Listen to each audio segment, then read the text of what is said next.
السلام علیکم. هغه بل ورځ د های کورټ د یو مقدمې په حواله باندې ما یو ویلاګ کړی و. ما ته نن دا پته ولګېده، بلکې یو ملګري لینک راولېږه د امین الرحمن یوسفزۍ صاحب کوم چې د پېښور های کورټ د بار صدر صاحب دی، د هغې میډیا سره خبرې اترې وې. هغه ما واورېد، د هغې نه ما ته دا پته ولګېده چې ما نه ډېر زیات غټ غلطۍ شوې دي. دغه ویلاګ کې چې کومې خبرې ما کړې دي، نو هغه خبرې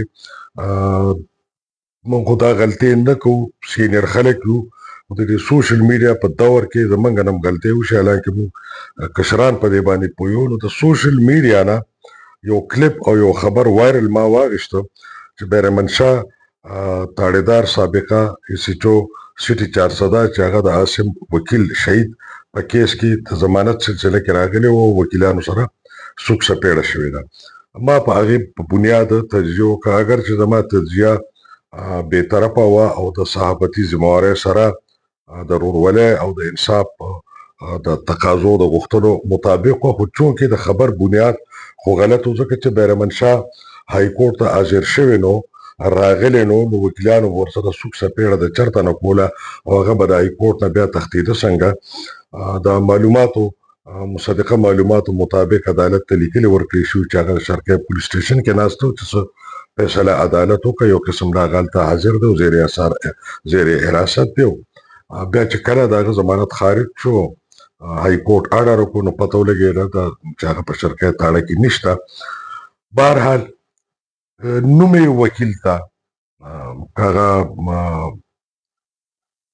جونیر دی که سینیر دی که زما همزولی دی که مشران دي که کشران دي، وروڼه دي، دوستان دي، خویندې دي، بچي دي، نومې وکیل که دلازاري شوي وي، زه بخښنه غواړم، معافي غواړم.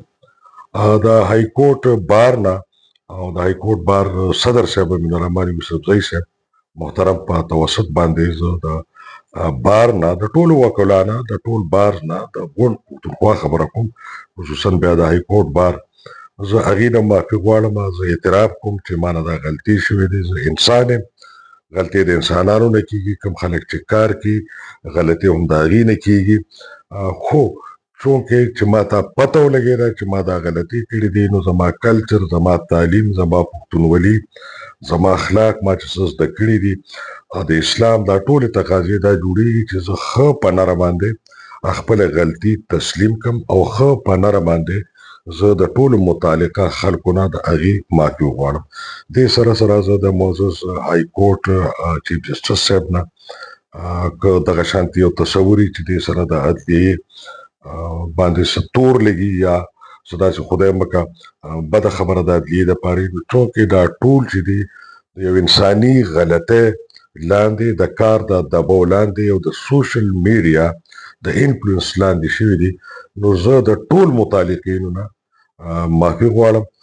هغه ویلاګ چې چرته لګېدلو، نو د جرنالیزم د اصولو مطابق هغه د هغلته نه موږ لرې کړو او د جرنالیزم د اصولو مطابق دا بیان چې دی نو هم په هغه ځایونو کې به دا چې دی نو خپور شي، دا به موږ هلته نه سرکولیټ کړو.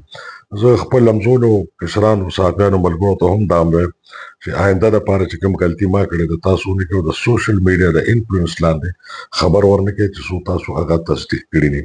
زه د خپلو کتونکو نه، د خپلو اورېدونکو نه، د خپلو لوستونکو نه چې د هغې په ما ډېر غټ اعتماد دی او ما ډېر زیات خاطر کې ډېر په مینه مې ګوري، اوري، لولي مې، زه د هغه ټول ناظرین، سامعین او قایرین نه هم معافي غواړم چې هغې ته ما غلط خبر رسولی دی. د ټول وکلا برادرانو، د های کورټ نه او د های کورټ بار او د ټول بار څونه کیبینټ او صدور دي، نو زه د ټولو نه معافي غواړم او زه واقعي چې شرمنده یم د زړه نه، ځکه چې په دې سپینه ږیره باندې پکار و چې ما نه دا غلطۍ نو شوې، ما تصدیق کړو، ما نه دې کړې، زه معافي غواړم.